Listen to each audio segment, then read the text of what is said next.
नमस्कार। नमस्कार। आज हम एक बहुत ही दिलचस्प और अहम विषय पर बात करने वाले हैं। जी नमस्कार। हम बात करेंगे 19वीं और 20वीं सदी के भारत की जी और उस दौर में जो सामाजिक और सांस्कृतिक सुधार आंदोलन हुए उनकी। हमारे पास जो जानकारी है वो उस समय के नेताओं, उनके विचारों और संगठनों के बारे में काफी कुछ बताती है। बिल्कुल। ये एक ऐसा दौर था, मतलब जिसे भारतीय पुनर्जागरण भी कहते हैं कई लोग। हाँ, सही कहा। तो आज हम यही समझने की कोशिश करेंगे कि ये जो आंदोलन थे, इन्होंने हमारे आज के भारत की सोच और समाज को एक तरह से कैसे गढ़ा है। जी ये जानना जरूरी है कि ये सिर्फ पूजा पाठ या धर्म के रीति रिवाजों में बदलाव की बात नहीं थी। इनका दायरा बहुत बड़ा था। हाँ, ये सामाजिक बुराइयों जैसे सती प्रथा, बाल विवाह, जाति भेद, इन सब के खिलाफ एक आवाज थी। और शिक्षा, खासकर महिला शिक्षा पर भी बहुत जोर था। और कहीं ना कहीं इसने उस शुरुआती राष्ट्रीय चेतना की नींव भी रखी, है ना? बिल्कुल बिल्कुल। ये आत्मसम्मान जगाने और अपनी जड़ों को समझने की भी कोशिश थी। तो चलिए शुरू करते हैं, देखते हैं कि ये सब कैसे शुरू हुआ और कैसे आगे बढ़ा। हाँ, तो सबसे पहले किसका जिक्र आता है? जाहिर है राजा राम मोहन रॉय का। उन्हें तो आधुनिक भारत का पिता भी कहा जाता है। जी, राजा राम मोहन रॉय का काम बहुत ही अहम है। देखिए, वो पश्चिमी विचारों जैसे तर्कवाद और भारतीय परंपराओं, खासकर उपनिषदों और वेदों के एकेश्वरवादी तत्व, दोनों से प्रभावित थे। अच्छा, तो उन्होंने दोनों का मेल किया। हाँ, एक तरह से। उन्होंने 1814 में आत्मीय सभा बनाई, जहां इन विचारों पर चर्चा होती थी, और फिर 1828 में ब्रह्म सभा की स्थापना की, जो बाद में ब्रह्म समाज बना। उनका वो गिफ्ट टू मोनोथीस्ट्स, एकेश्वरवादियों को उपहार, भी तो इसी सोच को दिखाता है ना? बिल्कुल। वो मूर्ति पूजा के खिलाफ थे, एकेश्वरवाद के समर्थक थे, और सबसे बड़ी बात, उन्होंने सामाजिक बुराइयों पर सीधा प्रहार किया। जैसे सती प्रथा, उसके खिलाफ उनका अभियान तो ऐतिहासिक है। जी हाँ, उन्हीं के प्रयासों से और लॉर्ड विलियम बेंटिक के सहयोग से 1829 में सती प्रथा को गैर कानूनी घोषित किया गया। ये बहुत बड़ी उपलब्धि थी। वो मानवीय गरिमा और तर्क पर बहुत जोर देते थे। लेकिन ब्रह्मो समाज का सफर उनके बाद भी जारी रहा। जी बिल्कुल। उनके बाद देवेंद्रनाथ टैगोर ने इसे संभाला। उन्होंने 1839 में तत्वबोधिनी सभा शुरू की थी, जो बाद में ब्रह्मो समाज में ही मिल गई। उन्होंने समाज को एक व्यवस्थित रूप दिया, उसके सिद्धांतों को और स्पष्ट किया। और फिर केशव चंद्र सेन, उनके समय में तो आंदोलन काफी फैला भी और उसमें कुछ बदलाव भी आए शायद। हाँ, केशव चंद्र सेन के समय में ब्रह्मो समाज बंगाल से बाहर, मतलब बंबई, मद्रास, पंजाब तक फैला। वो ज्यादा उत्साही थे और उन्होंने अंतरजातीय विवाह और विधवा पुनर्विवाह जैसे मुद्दों को और जोर शोर से उठाया। लेकिन शायद उनके कुछ विचारों या तरीकों से समाज के पुराने नेताओं में कुछ मतभेद भी हुए। जी बिल्कुल। उनके थोड़े ज्यादा रेडिकल विचारों और शायद कुछ व्यक्तिगत मतभेदों के कारण 1866 में ब्रह्म समाज में पहला विभाजन हुआ। देवेंद्रनाथ टैगोर वाला गुट आदि ब्रह्म समाज कहलाया और केशव चंद्र सेन वाला भारत का ब्रह्म समाज। अच्छा। और फिर एक और विभाजन हुआ बाद में। हाँ। जब केशव चंद्र सेन ने अपनी कम उम्र की बेटी का विवाह कूच बिहार के राजा से ब्रह्म समाज के सिद्धांतों के खिलाफ जाकर कर दिया, तो उनके कई अनुयायी उनसे अलग हो गए और उन्होंने 1878 में साधारण ब्रह्म समाज की स्थापना की। तो मतलब विचारों का मंथन और विकास लगातार चलता रहा। लेकिन कुल मिला के ब्रह्म समाज का असर क्या रहा? क्या ये सिर्फ पढ़े लिखे बंगाली समाज तक ही सीमित था? देखिए, शुरुआत में असर वहीं ज्यादा था, शहरी, उच्च और मध्यम वर्ग में। लेकिन इसने जो मुद्दे उठाए, सती, पर्दा प्रथा का विरोध, बाल विवाह का विरोध, विधवा पुनर्विवाह का समर्थन, महिला शिक्षा, जातिवाद का विरोध, वो मुद्दे बहुत अहम थे और उन्होंने आगे के सुधार आंदोलनों के लिए एक जमीन तैयार की। भले ही उसका फैलाव सीमित रहा हो, पर उसकी वैचारिक नींव बहुत मजबूत थी। ठीक है। अब बंगाल में ही एक और आंदोलन का जिक्र आता है, यंग बंगाल मूवमेंट, डेरोजियो से जुड़ा हुआ। ये कैसा था? हाँ, हेनरी विवियन डेरोजियो, वो हिंदू कॉलेज में एक युवा टीचर थे। वो फ्रांसीसी क्रांति के विचारों, स्वतंत्रता, समानता, बंधुत्व से बहुत प्रभावित थे और उनके छात्र भी बहुत उत्साहित और रैडिकल थे। रैडिकल मतलब किस तरह के विचार थे उनके? वो हर तरह की अथॉरिटी, परंपरा, रीति रिवाज पर सवाल उठाते थे, तर्क को ही सब कुछ मानते थे। मतलब उन्होंने सामाजिक और धार्मिक रूढ़ियों पर बहुत तीखे हमले किए। तो फिर इसका असर क्यों सीमित रहा? सुनने में तो काफी क्रांतिकारी लगता है। हाँ, क्रांतिकारी तो था, पर शायद अपने समय से थोड़ा ज्यादा आगे था। उनके पास कोई ठोस सामाजिक राजनीतिक कार्यक्रम नहीं था और उस समय का समाज उनके विचारों को अपनाने के लिए तैयार नहीं था। डिरोजियो को कॉलेज से निकाल भी दिया गया और उनकी जल्दी मृत्यु भी हो गई। तो ये आंदोलन एक बौद्धिक तूफान की तरह आया और चला गया, कोई स्थायी संगठनात्मक ढांचा नहीं बना पाया। समझा। तो बंगाल के बाद अगर हम दूसरे क्षेत्रों की तरफ देखें तो ईश्वरचंद्र विद्यासागर का नाम आता है। उनका योगदान क्या था? ईश्वरचंद्र विद्यासागर एक और बहुत बड़ी हस्ती थे। वो संस्कृत के प्रकांड पंडित थे, पर साथ ही आधुनिक विचारों वाले भी थे। उनका सबसे बड़ा योगदान विधवा पुनर्विवाह को कानूनी मान्यता दिलाना था। हाँ, 1856 का वो कानून। जी, उन्होंने प्राचीन ग्रंथों से ही साबित किया कि विधवा पुनर्विवाह शास्त्र सम्मत है और इसके लिए उन्होंने जबरदस्त अभियान चलाया। ये बहुत बड़ी सामाजिक जीत थी। और महिला शिक्षा के लिए भी उन्होंने काफी काम किया है ना? बेथ्यून स्कूल से जुड़े थे वो। बिल्कुल। वो बेथ्यून स्कूल के सचिव थे और उन्होंने बंगाल में करीब 35 गर्ल्स स्कूल खुलवाए। वो मानते थे कि महिलाओं की तरक्की के बिना समाज आगे नहीं बढ़ सकता। उन्होंने संस्कृत कॉलेज के दरवाजे गैर ब्राह्मण छात्रों के लिए भी खोले और पाठ्यक्रम में सुधार किया। वो सही मायनों में एक मानवतावादी थे। ये तो ही बंगाल की बात। अब अगर पश्चिम भारत मतलब बंबई की तरफ चले तो वहां प्रार्थना समाज का जिक्र आता है। जी, बंबई में 1867 में आत्माराम पांडुरंग ने प्रार्थना समाज की स्थापना की, लेकिन इसे असली ताकत मिली महादेव गोविंद रानाडे, एमजी रानाडे जैसे नेताओं से। तो क्या ये ब्रह्मो समाज जैसा ही था या कुछ अलग था? कुछ समानताएं थीं, जैसे एकेश्वरवाद, मूर्ति पूजा का विरोध, पर प्रार्थना समाज थोड़ा कम रैडिकल था ब्रह्मो समाज की तुलना में। उनका ज्यादा जोर सामाजिक सुधारों पर था, जैसे जाति व्यवस्था को तोड़ना, महिला शिक्षा, विधवा पुनर्विवाह और दलितों का उत्थान। अच्छा, तो इन्होंने समाज सुधार पर ज्यादा फोकस किया। रानाडे का मानना था कि सामाजिक सुधार के बिना राजनीतिक तरक्की संभव नहीं है। उन्होंने डेक्कन एजुकेशन सोसाइटी जैसी संस्थाएं भी बनाई। प्रार्थना समाज ने पश्चिमी भारत में सामाजिक चेतना जगाने में अहम भूमिका निभाई। और इसी क्षेत्र में महाराष्ट्र में एक और बहुत ही महत्वपूर्ण नाम है ज्योतिबा फुले और उनका सत्य शोधक समाज। जी हाँ, ज्योतिबा फुले का काम तो बिल्कुल अलग और क्रांतिकारी था। वो खुद माली जाति से थे और उन्होंने निचली जातियों, जिन्हें उस समय अछूत कहा जाता था, और महिलाओं के अधिकारों के लिए आवाज उठाई। उनका मुख्य निशाना क्या था? उनका मुख्य निशाना था ब्राह्मणवादी वर्चस्व और जाति व्यवस्था। उन्होंने कहा कि ये व्यवस्था अन्यायपूर्ण है और निचली जातियों के शोषण के लिए जिम्मेदार है। 1873 में उन्होंने सत्य शोधक समाज यानी सत्य की खोज करने वाला समाज बनाया। इसका उद्देश्य क्या था? फुले ने लड़कियों और निचली जातियों के बच्चों के लिए स्कूल खोले। उनकी पत्नी सावित्रीबाई फुले ने भी इसमें उनका पूरा साथ दिया। वो भारत की पहली महिला शिक्षकों में से एक थीं। और उनकी किताब गुलामगिरी भी तो इसी सोच को दर्शाती है। बिल्कुल। गुलामगिरी में उन्होंने जाति व्यवस्था की तीखी आलोचना की है और उसे अमेरिका की दास प्रथा से जोड़ा है। फुले का काम निचली जातियों के आंदोलनों के लिए एक प्रेरणा स्रोत बना। ये तो हुए सामाजिक बराबरी और तर्क पर आधारित आंदोलन, लेकिन इसी दौर में भक्ति और आध्यात्मिकता से जुड़े सुधार आंदोलन भी तो चल रहे थे, जैसे रामकृष्ण परमहंस और स्वामी विवेकानंद। जी हाँ, बिल्कुल। रामकृष्ण परमहंस कलकत्ता के पास दक्षिणेश्वर मंदिर के पुजारी थे। वो पढ़े लिखे नहीं थे, पर उनकी बातों में, उनके भजनों में, उनकी साधना में गहरी आध्यात्मिकता और सरलता थी। उनकी मुख्य शिक्षा क्या थी? पहुंचने के अलग अलग रास्ते हैं और मानव सेवा ही माधव सेवा है, यानी इंसान की सेवा करना ही भगवान की पूजा है। उन्होंने हिंदुत्व की जटिलता को सरल, भक्तिमय रूप में प्रस्तुत किया। और उनके शिष्य थे स्वामी विवेकानंद, जिन्होंने उनके संदेश को पूरी दुनिया में फैलाया। जी, स्वामी विवेकानंद एक पढ़े लिखे, तेजस्वी व्यक्तित्व थे। उन्होंने रामकृष्ण के संदेशों को एक आधुनिक बौद्धिक ढांचा दिया। उन्होंने हिंदुत्व की आध्यात्मिकता और वेदांत दर्शन को पश्चिमी दुनिया के सामने रखा। 1893 का शिकागो धर्म संसद का भाषण तो बहुत प्रसिद्ध है।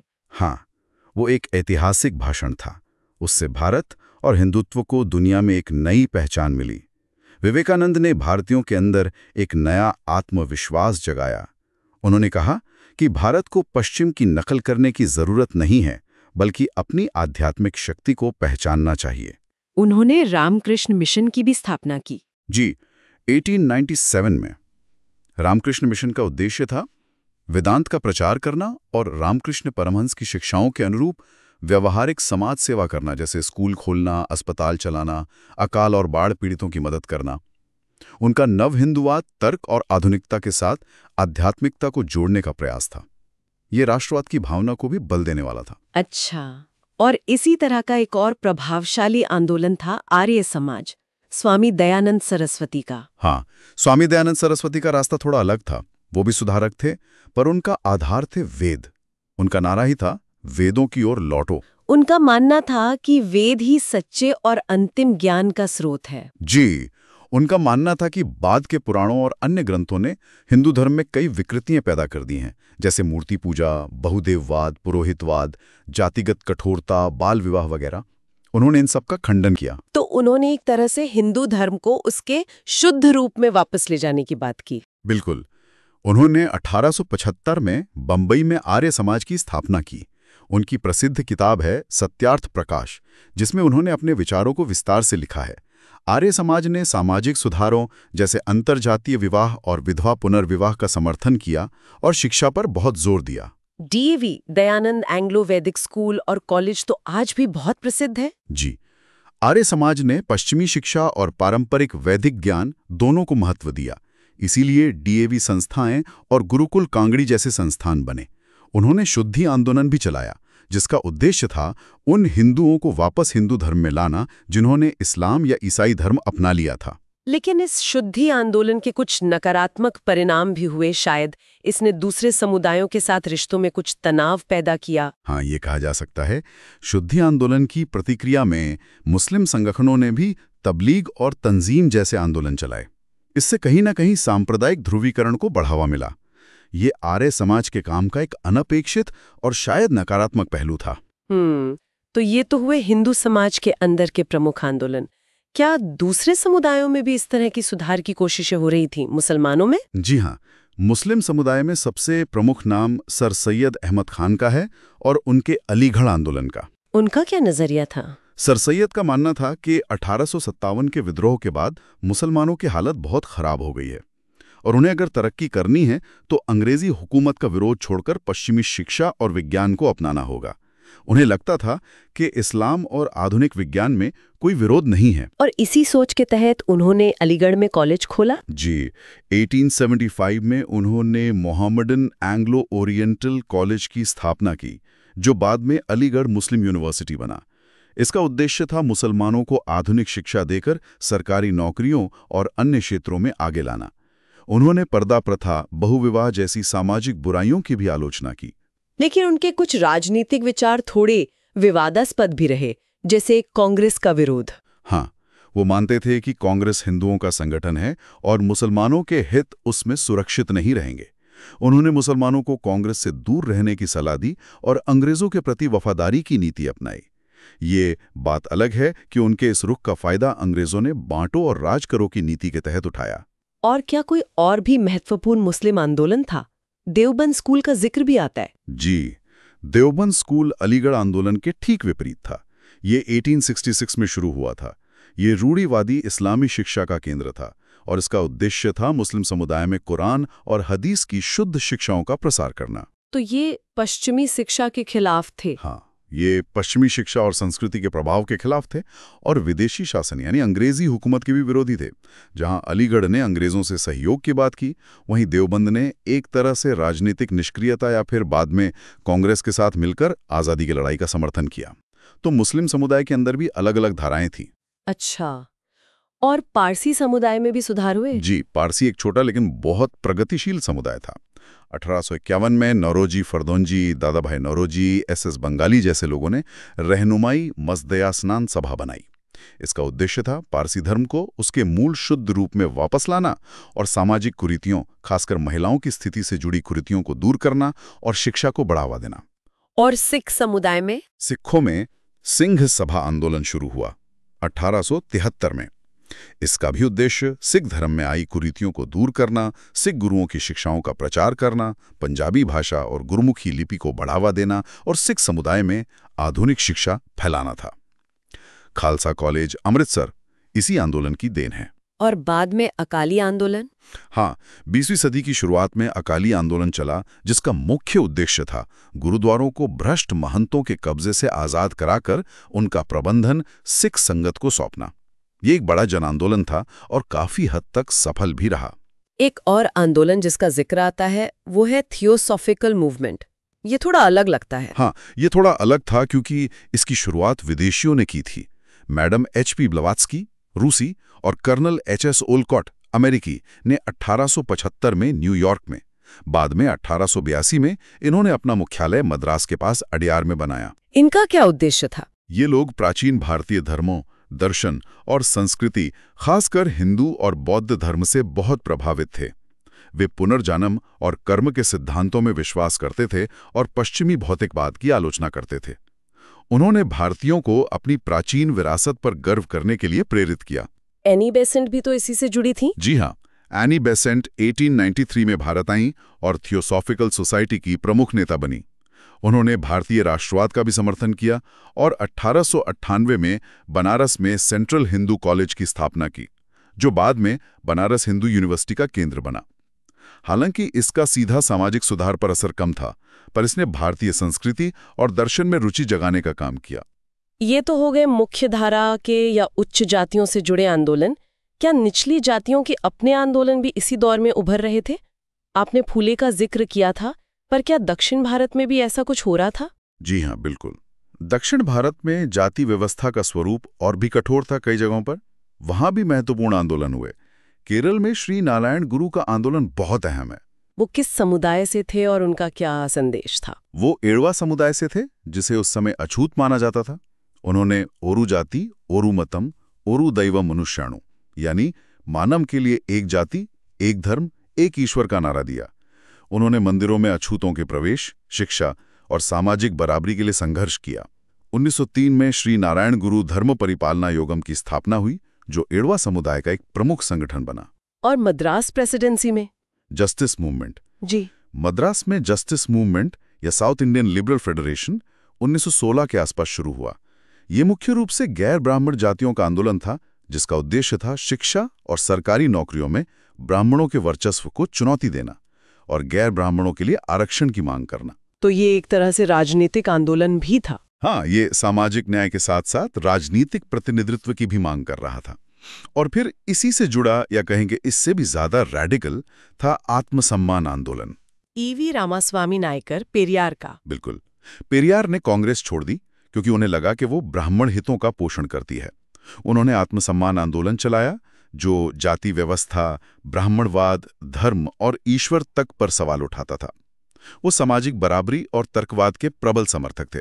उन्होंने द्रविड़ पहचान पर भी जोर दिया। तो ये सारे आंदोलन इतने अलग अलग क्षेत्रों में, अलग अलग समुदायों में, अलग अलग तरीकों से चल रहे थे। अगर हम इन सबका एक सार निकालने की कोशिश करें तो इनका महत्व क्या था? क्या सकारात्मक पहलू थे? देखिए, सकारात्मक पहलू कई थे। सबसे पहला तो ये कि इन आंदोलनों ने व्यक्ति की स्वतंत्रता, उसकी गरिमा और तर्क की क्षमता पर जोर दिया। मतलब ये सोचने पर मजबूर किया कि जो परंपराएं या रीति रिवाज तर्क की कसौटी पर खरे नहीं उतरते, उन्हें क्यों माना जाए। हाँ, ये तो बहुत बड़ी बात थी उस समय के लिए। बिल्कुल। दूसरा, इन्होंने लोगों को अपनी सांस्कृतिक जड़ों से जोड़ा, अपने इतिहास और दर्शन पर गर्व करना सिखाया। विवेकानंद हों या दयानंद या थियोसॉफिस्ट, सबने कहीं ना कहीं ये भावना जगाई। इससे एक तरह का सांस्कृतिक राष्ट्रवाद भी पनपा और समाज को आधुनिक बनाने के लिए एक माहौल तैयार किया। जी। सती प्रथा का अंत, विधवा पुनर्विवाह को मान्यता, महिला शिक्षा पर जोर, जाति भेद पर सवाल उठाना, इन सब ने समाज को अंदर से बदलने और आधुनिकीकरण के लिए तैयार करने में मदद की। इसने वो सामाजिक जमीन तैयार की जिस पर आगे चलकर राष्ट्रीय आंदोलन खड़ा हो सका। इसने राष्ट्रीय चेतना के विकास में एक बहुत अहम भूमिका निभाई। लेकिन क्या सब कुछ सकारात्मक ही था? क्या कुछ सीमाएं या नकारात्मक पहलू भी थे इन आंदोलनों के? हाँ, कुछ सीमाएं और अनपेक्षित परिणाम भी थे। जैसे ज्यादातर आंदोलनों का प्रभाव मुख्य रूप से शहरी क्षेत्रों और पढ़े लिखे मध्यम या उच्च वर्ग तक ही सीमित रहा। गांव देहात और आम जनता तक इनकी पहुंच उतनी नहीं हो पाई। ये बात तो है। दूसरा, कई बार अतीत का, खासकर प्राचीन भारतीय संस्कृति का गुणगान इतना ज्यादा हुआ कि वो तर्क और आलोचनात्मक दृष्टि पर हावी हो गया। एक तरह की अंधश्रद्धा अतीत के प्रति भी दिखी। और शायद अनजाने में ही सही, इसने सांप्रदायिक चेतना को भी थोड़ा बढ़ावा दिया। हाँ, ये एक जटिल मुद्दा है।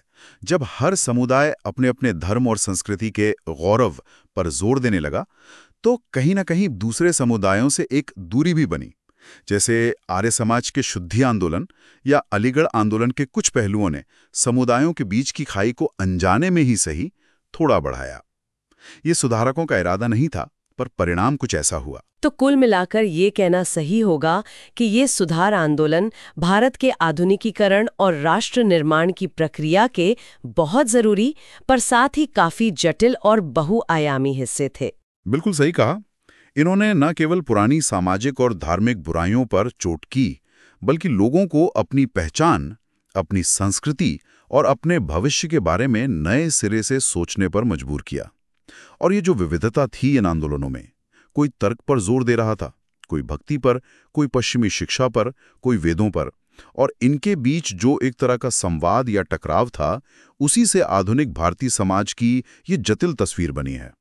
तो अंत में हमारे सुनने वालों के लिए सोचने की बात ये हो सकती है कि ये जो सवाल इन सुधार आंदोलनों ने उठाए थे, बराबरी का सवाल, न्याय का सवाल, अंधविश्वास का सवाल, अपनी पहचान का सवाल, क्या वो आज भी हमारे समाज में पूरी तरह हल हो गए हैं? बहुत वाजिब सवाल है। इन आंदोलनों की गूंज आज भी सुनाई देती है, और शायद आज भी हमें उनसे बहुत कुछ सीखने की जरूरत है। उस दौर की चुनौतियां, उनके समाधान खोजने के प्रयास, ये सब आज भी हमारे लिए प्रासंगिक हैं। बिल्कुल। इतिहास का ये अध्याय हमें सोचने पर मजबूर करता है कि हम अपनी जड़ों से सीखते हुए कैसे एक बेहतर और न्यायपूर्ण भविष्य बना सकते हैं।